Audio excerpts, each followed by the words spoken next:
Selon le dernier rapport du GIEC, paru au mois de février 2022, les effets du changement climatique pourraient être plus importants que prévu. Face à cette urgence, la nécessité de réduire nos émissions de gaz à effet de serre par des mesures d'atténuation sont bien ancrées dans les esprits. À côté de l'atténuation, il faut s'adapter.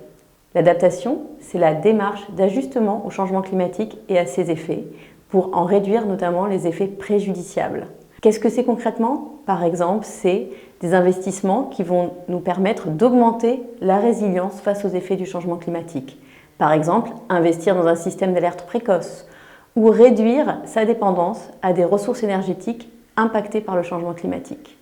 Malgré l'importance de cette démarche, l'adaptation ne représente aujourd'hui que 7% de la finance climat. L'objectif de cette revue est de mettre en avant les initiatives portées par le secteur privé en faveur de l'adaptation au changement climatique. C'est aussi une réflexion sur les leviers qui permettront de passer à l'échelle en mobilisant davantage de fonds privés. Les enjeux pour le secteur privé sont multiples.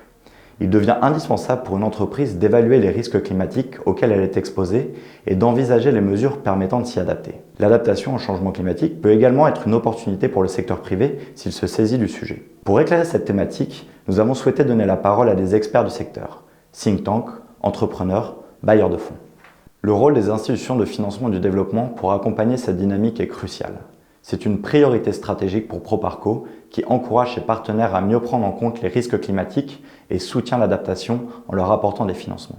En 2021, Proparco a autorisé 6 projets à co-bénéfice adaptation pour un total de 68 millions d'euros, soit plus du double de l'année précédente. Et notre mobilisation continuera de se renforcer dans les années à venir.